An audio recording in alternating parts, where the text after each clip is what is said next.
Il y a de nombreuses femmes qui décrivent des épisodes de contraction en fin de grossesse, avant le jour J, et on leur parle souvent, ou elles parlent elles-mêmes de manière spontanée, de faux travail, de faux départ, voire de fausses contractions.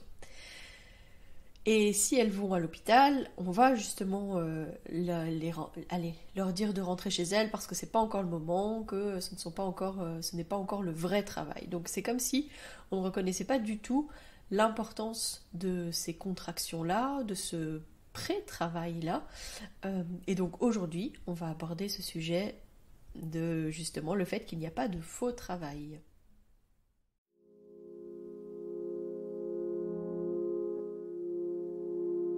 Bienvenue dans Bulle de Sage-Femme, le podcast qui déconstruit les croyances, démystifie les peurs sociétales, redonne toute sa place à la physiologie des femmes qui savent enfanter dans leur pleine puissance, mais aussi des bébés qui savent se mettre au monde. Ici, vous profiterez de l'expertise de sages-femmes pratiquant en dehors des hôpitaux, des accouchements à domicile ou en maison de naissance. Nous souhaitons que vous trouviez les outils, les informations pour que vous puissiez être les acteurs de la naissance de votre bébé, et ce quel que soit le lieu où vous avez décidé de l'accueillir. Mon nom est Mélissa Chambard, sage-femme, maman de 5 enfants. À chaque épisode, je vous partagerai mes astuces, mes bons plans, mon expertise, des anecdotes, mais aussi des témoignages de parents, de sages-femmes et des rencontres inspirantes autour de la périnatalité, dans la bienveillance, la force, la puissance. Allez, vas-y.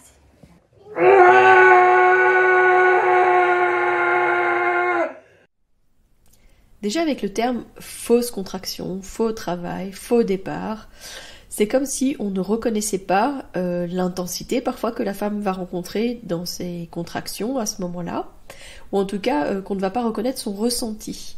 C'est important d'avoir notion en fait de qu'est-ce que c'est que ces épisodes de contraction avant l'accouchement, à quoi est-ce qu'ils servent, et justement de pouvoir remettre les femmes dans leur ressenti pour qu'ils soient justes en fait et qu'elles soient capables d'identifier justement que c'est du pré-travail, ou en tout cas on parle parfois de phase de latence. Phase de latence, c'est quelque chose qui est concret dans le sens où c'est dire que tout est prêt mais qu'il manque encore une petite chose pour que les choses se lancent réellement.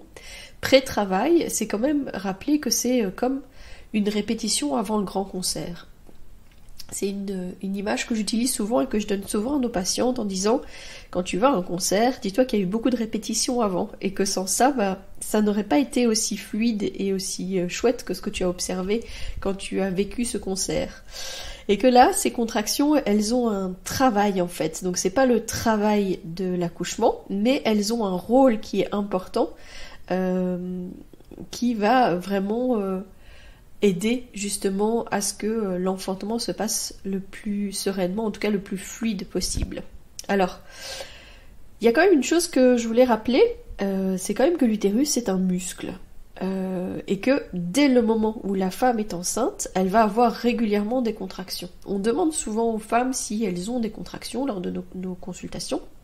Et alors autant il y en a certaines qui vont dire oui j'ai des contractions mais qui ne me font pas mal, que je ressens, donc qui ont une conscience de leurs contractions, de leur utérus qui se contracte.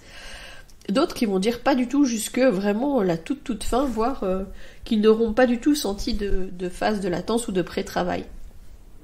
Alors je dis ça là, le fait que l'utérus c'est un muscle, parce que on a tendance à oublier en fait que c'est normal de contracter pendant sa grossesse. Alors, il faut évidemment faire la distinction entre l'utérus qui se contracte de manière normale et tout à fait physiologique, de l'utérus qui contracte trop tôt, en tout cas qui se met en travail d'accouchement trop tôt et qui peut entraîner un accouchement prématuré. Donc c'est clair qu'il faut faire la distinction entre les deux.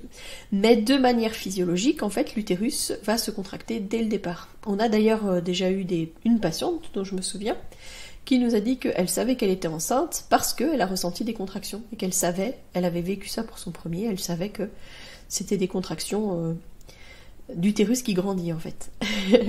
Parce que donc l'utérus est un muscle, mais qui à la base est tout petit, qui est vraiment derrière l'os du pubis, qu'on ne sait même pas palper en fait au-dessus de l'os du pubis, et qui en 9 mois va grandir pour arriver sous le diaphragme, contenir un bébé entre 3 et 4 kilos, peut-être plus, peut-être un peu moins, mais en moyenne entre 3 et 4 kilos, avec un placenta, de l'eau, donc c'est quand même une croissance qui est très importante en très peu de temps. Le muscle, pour qu'il puisse grandir, doit se contracter. Si je veux avoir des gros biscottos, je vais forcément devoir le contracter pour pouvoir avoir des gros biscottos. L'utérus, c'est la même chose, sauf que on peut pas se dire, tiens, voilà, je vais m'installer et je vais me faire une petite série de 10 là, hein, pour faire grandir mon utérus. Ben non, c'est quelque chose qui se fait de manière spontanée, réflexe, parfois par rapport à un positionnement du bébé. L'utérus va contracter parce qu'en fait, il va sentir qu'il n'y a pas assez de place pour ce bébé et que donc il va contracter. Parfois aussi, c'est un signal de notre corps qui nous dit il faut un peu relâcher là et un peu se reposer.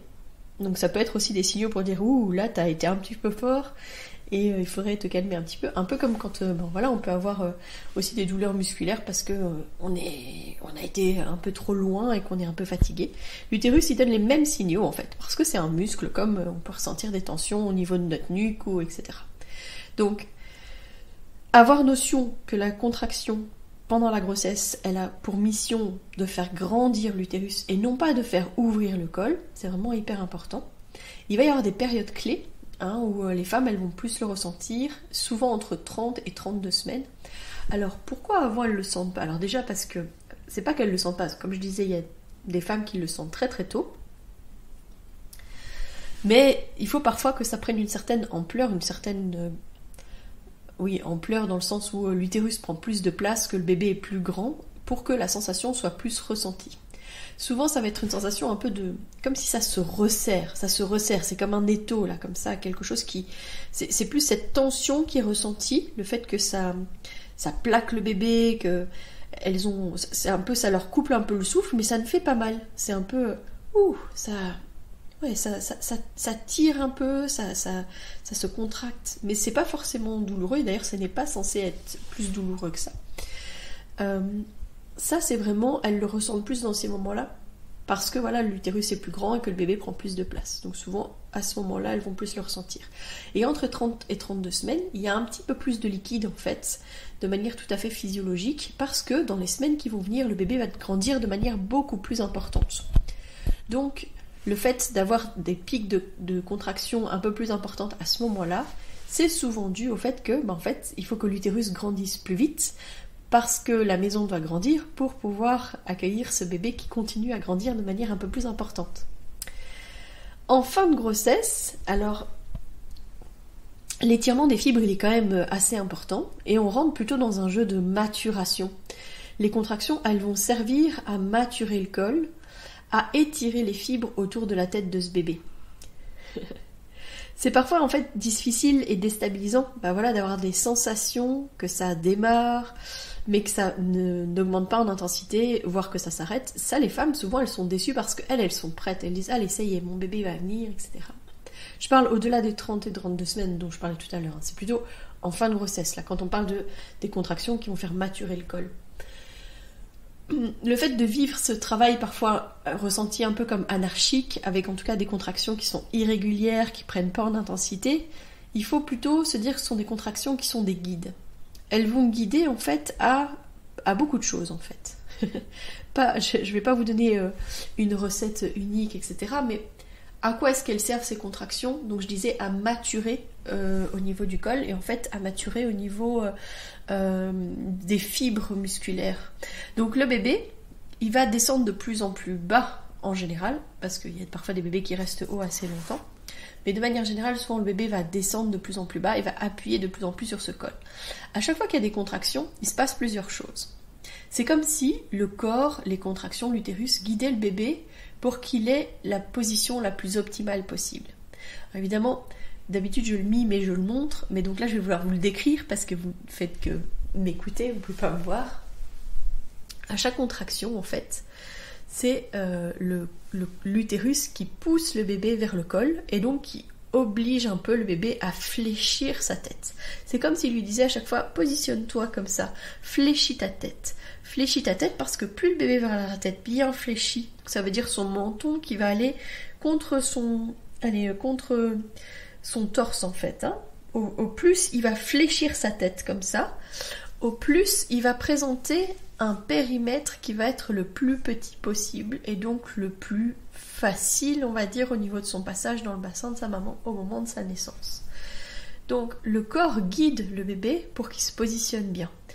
Plus le bébé va bien se positionner dans ce sens-là, dans le fait qu'il va être bien fléchi, plus il va avoir la possibilité aussi d'avoir les fibres de l'utérus qui vont venir en fait mouler la tête du bébé. On parle de la création du segment inférieur. Hein, ça c'est ce qu'on utilise dans le jargon des sages-femmes. En fait c'est quoi? C'est justement les fibres qui sont normalement... Enfin, on parle du col et puis de l'utérus, mais tout ça est lié, d'accord? Le col de l'utérus, c'est pas un sphincter, c'est pas un muscle qui s'ouvre en tant que tel. Ce sont des fibres qui vont en fait s'étirer et venir dans le corps de l'utérus en fait. Hein. Et c'est la conjonction en fait de la présence du bébé, enfin voilà, de la tête du bébé qui fait pression, qui appuie, et de la contraction qui à la fois pousse le bébé et à la fois étire les fibres, qui va faire que petit à petit, voilà, ce col va se modifier, va en première partie se raccourcir. Donc comme le col se raccourcit, en fait, les fibres vont venir se modeler autour de la tête de ce bébé, d'où la création de ce segment inférieur. Voilà. Ce qui se joue aussi énormément, c'est des changements au niveau de la consistance du col. Alors, quand je disais que souvent on dit aux femmes, bah c'est du faux travail, des fausses contractions, voilà, un faux départ, c'est parce que quand on les examine, on sent pas forcément un grand changement au niveau de leur col. Alors c'est vrai, d'autant plus que c'est souvent pas les mêmes personnes qui vont examiner les femmes.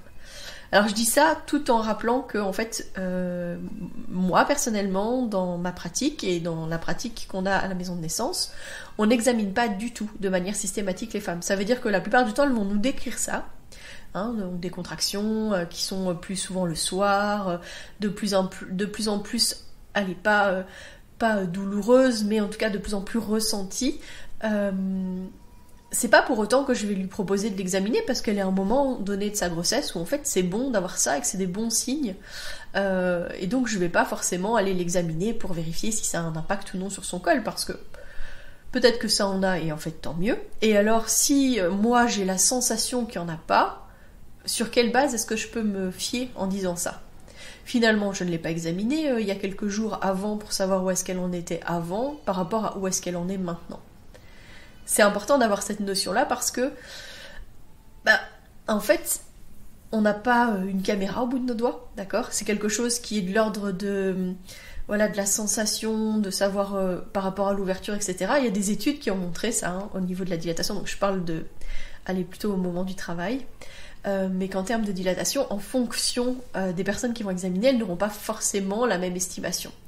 C'est pour ça que les peu de fois où moi je fais un toucher, j'ai plutôt tendance à dire entre 7 et 8 cm, par exemple. Je vais pas mettre un chiffre clair, je vais mettre entre 7 et 8, parce que des fois, d'ailleurs, je peux écarter ce col et ressentir que, en fait, il se donne beaucoup plus que ce que j'ai là. Et puis parce que, en fait, j'ai pas une règle au bout de mes doigts, quoi. Donc voilà, c'était juste pour revenir sur cette histoire de toucher vaginal et de ressenti au niveau du col. Mais donc ce que je veux dire par là, c'est que quand les femmes vont à l'hôpital et puis qu'elles s'entendent dire que c'est du faux travail, des fausses contractions, que ça ne joue pas au niveau de leur col, elles se disent juste « j'ai mal pour rien, je me tape ça pour rien ». Et elles en viennent à être épuisées et elles en viennent à demander un déclenchement, demander à être aidées, etc. Parce qu'en fait, elles ont son ressenti, mais elles comprennent pas pourquoi elles ont ça. Et les professionnels auxquels elles ont eu affaire potentiellement à ce moment-là leur ont juste dit « ça ne joue pas sur votre col ». À nouveau, c'est ne pas reconnaître l'utilité de ces contractions et c'est ne pas, ne pas accepter, mais ne pas avoir reconnu ce qu'elle ressent et surtout ne pas avoir expliqué à quoi ça sert. En fait, ça les laisse dans le flou total. Ce pré-travail, ces contractions, ça va être parfois l'occasion aussi de vivre les contractions en pleine conscience, ou déjà d'apprendre à souffler ces contractions, pour peut-être conscientiser de plus en plus ce qui se passe et ça va être beaucoup plus facile de les ressentir que juste se dire punaise, je contracte pour rien, c'est fatigant, c'est peut-être douloureux, et j'arrive pas à calmer les choses, et je suis fatiguée, je suis épuisée, c'est compliqué quoi. Donc, si jamais ça devient fort invalidant dans sa vie de tous les jours à cette femme, et surtout dans ses soirées, dans ses nuits, il faut vraiment l'inviter à trouver des choses qui vont l'aider à calmer ses contractions, ou en tout cas à en calmer le ressenti fort douloureux qui peut arriver. Alors plus elle va être fatiguée, plus elle va avoir la sensation que c'est pour rien, plus tout ça, plus ça va être douloureux en fait, d'accord ? Plus on subit quelque chose, et plus ça devient... c'est ça, ça vient envahir l'espace, ça vient déranger, et les femmes, elles sont de plus en plus tendues, et donc elles ressentent ces sensations de plus en plus, de manière intense, inconfortable. Donc ça va évidemment pas les aider à lâcher prise pour que le travail potentiellement se mette en route. C'est dur cet équilibre à trouver entre le travail qui est en train de s'effectuer, parce que même si c'est du pré-travail, c'est quelque chose qui est en train de se mettre en place. Pré-travail, c'est parce que quand même ça travaille. Et ce besoin de lâcher prise, de laisser aller, etc.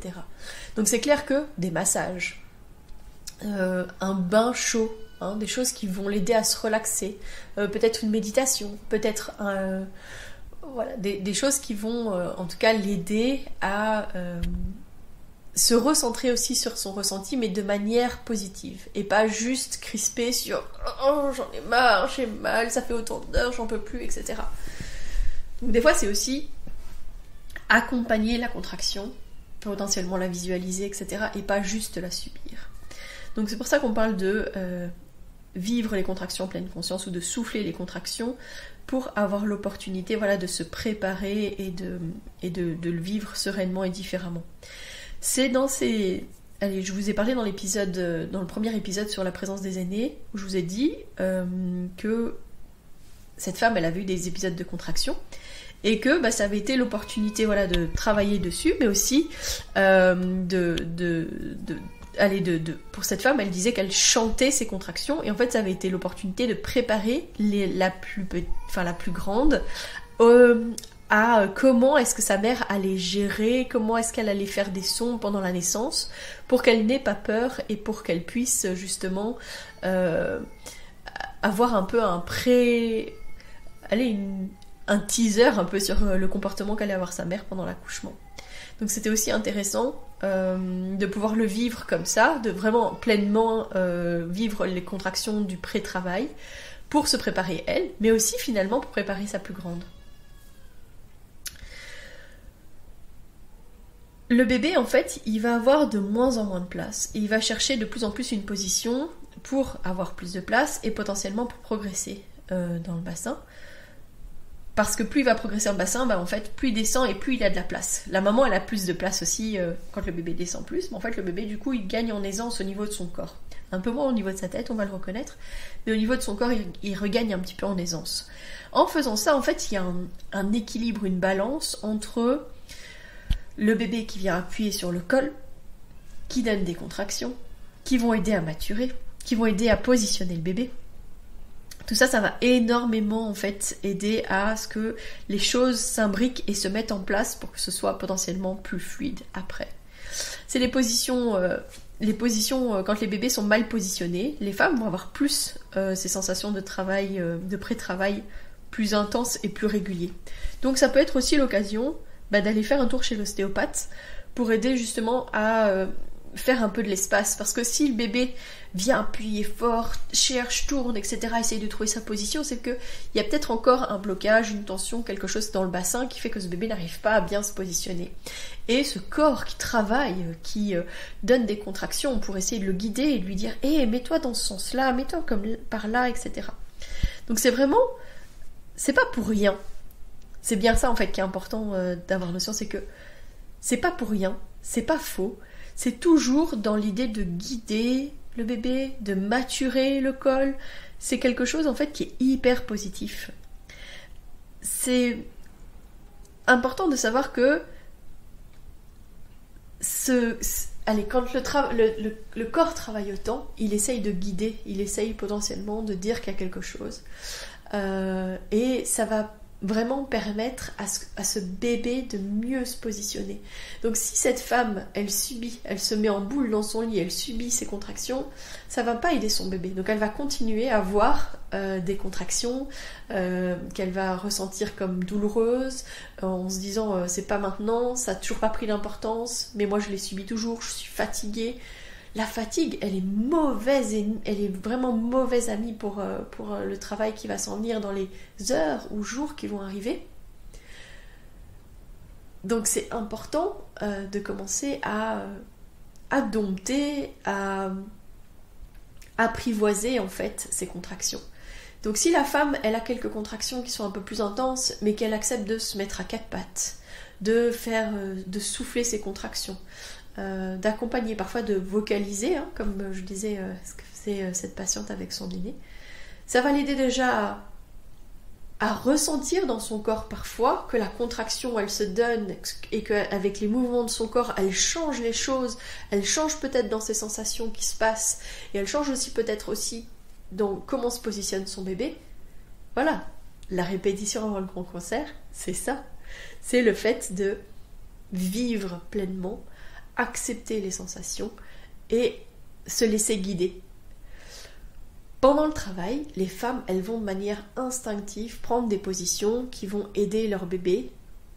Moi, je vois souvent, en ce moment, je ne sais pas pourquoi, on a beaucoup de bébés en postérieur, et souvent pour des premiers bébés, et du coup, ça rend des naissances qui sont souvent plus longues, plus difficiles. Donc c'est vraiment le bébé qui place son dos contre le dos de sa maman. Ça rend les choses plus compliquées, en tout cas plus longues. La naissance n'est pas impossible, mais le bébé va devoir travailler beaucoup plus et la femme va devoir accepter que le travail va être beaucoup plus long. Donc c'est encore une fois un peu une position un peu plus inconfortable. Mais d'instinct, les femmes prennent des positions pour essayer d'inviter le bébé à changer de position et à venir vers l'avant. Si elles le font déjà pendant le pré-travail, peut-être en fait qu'elles vont réussir à aider leur bébé à avoir une position plus optimale et à faire en sorte que voilà, il se positionne de manière plus sereine avant le départ du travail, vraiment quand on passera en travail beaucoup plus actif. Voilà.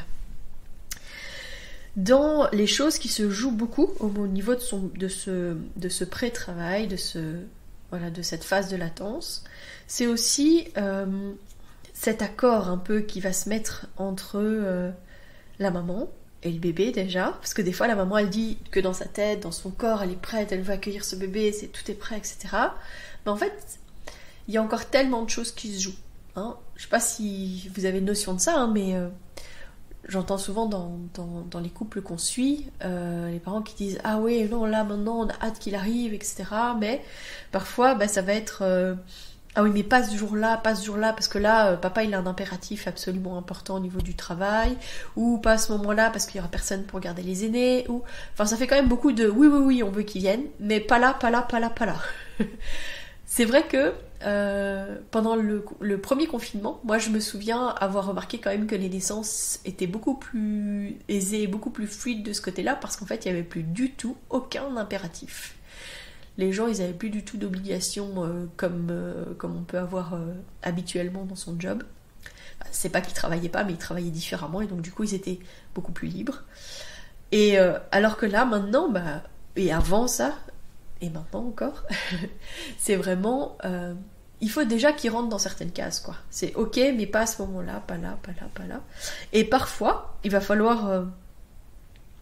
du temps, du repos, des congés des congés du ou de la conjointe pour que en fait la femme lâche. Alors je pense pas que le bébé il se rende compte forcément que son coparent était pas disponible avant, mais par contre la femme elle avait sûrement encore des tensions, des peurs, des craintes, que ça se mette en route alors que le papa était pas disponible, etc.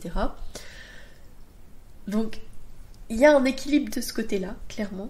Et puis alors, il y a aussi une chose, c'est quand même que c'est comme une période de deuil, d'accord ? À la fois, on est dans l'excitation d'accueillir ce bébé, hein, parce que voilà, on l'a voulu, on l'a porté pendant tous ces mois, etc. Là, ça devient assez lourd, plus inconfortable, d'autant plus s'il y a ces périodes de pré-travail, de contraction qui sont plus intenses le soir, etc.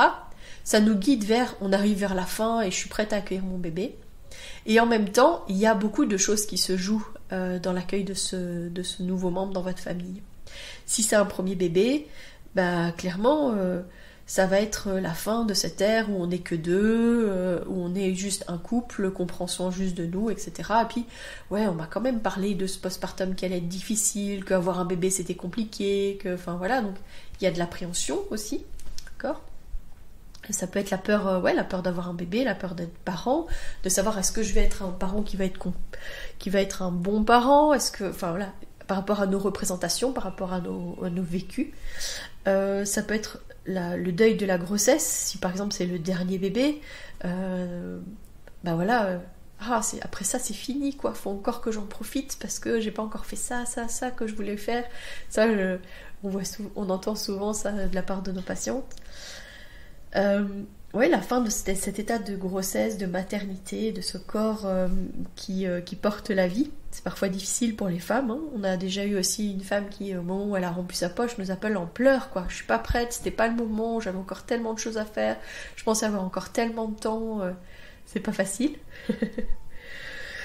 C'est aussi le deuil de cette période... un peu de lune de miel qu'on peut avoir avec notre premier. Enfin, ça, je vous en reparlerai et je ferai tout un épisode là-dessus, hein, sur l'accueil d'un deuxième enfant.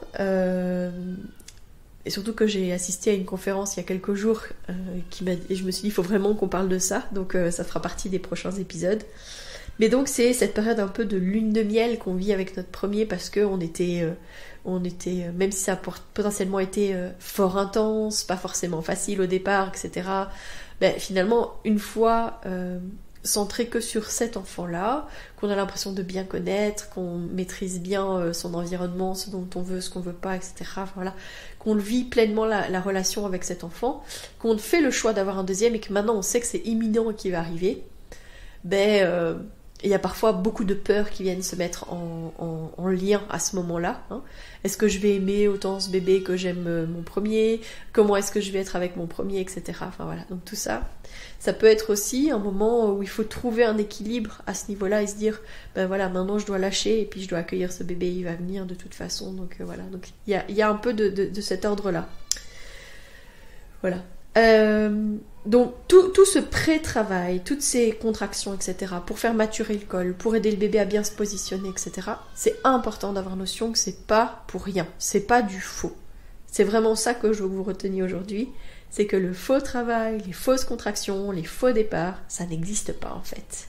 C'est du pré-travail, c'est des choses qui se mettent en place pour que la naissance soit plus fluide après. D'accord ? On a eu des patientes ces derniers temps qui nous appelaient en disant « Ah là là, j'ai l'impression que ça se lance, et puis qui ne nous recontactaient pas ou qui nous recontactaient juste pour dire « Bon, ça s'est arrêté, je vais me coucher ». Ça, c'est un bon réflexe, parce que quand on y croit dur comme fer, puis que du coup on se met à se mobiliser dans tous les sens, etc., pour mettre en route le travail, parce qu'on pense que ça va être maintenant, et que finalement ça s'arrête et qu'on a passé une nuit blanche, ça, c'est vraiment compliqué. Faut retenir souvent, moi je leur dis souvent, si t'as ces épisodes de contraction là la journée, vis ta vie. Si t'as besoin de souffler tes contractions, souffle tes contractions, vis-les pleinement, etc. Mais vis ta vie. Si c'est la nuit, vis tes contractions, souffle-les, etc. Mais entre les contractions, dors. Ne te dis pas que ça va être c'est pour maintenant, l'excitation du je pense que c'est pour maintenant, je vais accoucher, etc. Et pas dormir. Puis finalement, au petit matin, ça s'est arrêté. Et puis la journée, c'est une femme qui potentiellement a du mal à faire des siestes. Et puis le soir, ça reprend, etc. Elle va accumuler beaucoup de fatigue. Et ça ne va pas du tout être sa bonne amie au moment du travail, quoi. Donc, vivre les contractions, oui, les accompagner, potentiellement se mobiliser pour aider à ce que ce pré-travail serve encore mieux, soit encore notre meilleur allié. Mais essayer aussi d'aller vers le repos et surtout accepter que quand ça s'arrête, ça veut dire que c'est pas pour maintenant et que je dois me reposer. D'accord ? Il y a un équilibre à trouver entre Je dois rester active, vivre ma vie, etc.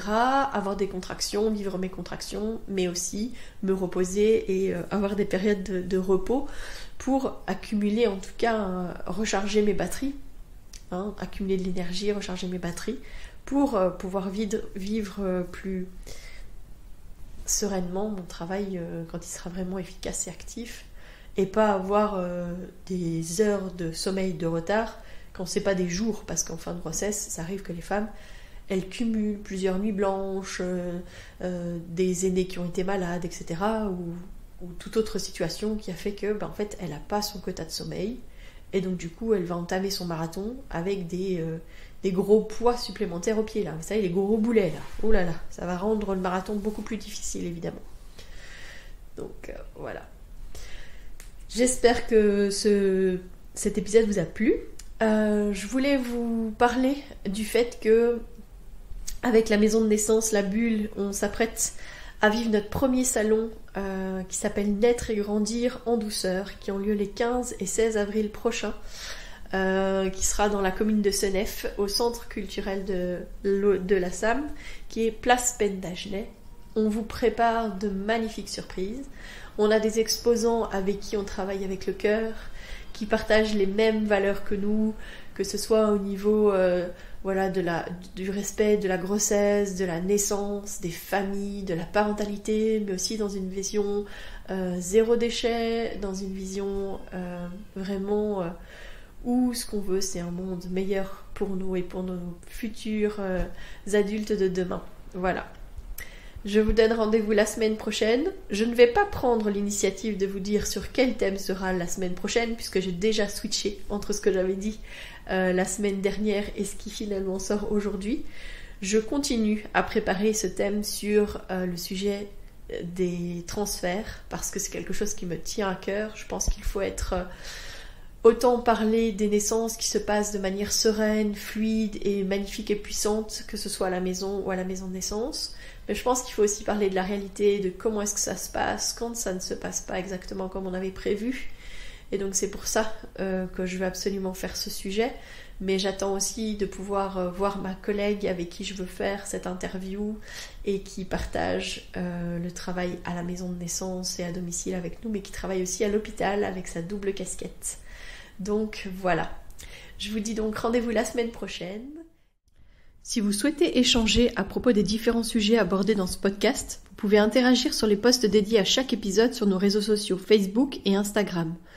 Vous pouvez également me joindre par email à melissa.chambard@gmail.com. Je serai également ravie de collaborer avec vous, que ce soit pour un témoignage, une rencontre ou pour savoir quel sujet vous intéresserait à l'avenir. Je vous invite à vous abonner pour ne rien louper des prochains épisodes, mettre des étoiles, des commentaires et surtout à partager pour faire rayonner, voyager ce podcast, pour démystifier l'accouchement en dehors de l'hôpital, parler de ses suivis, de ses naissances et continuer à accueillir en douceur les adultes de demain.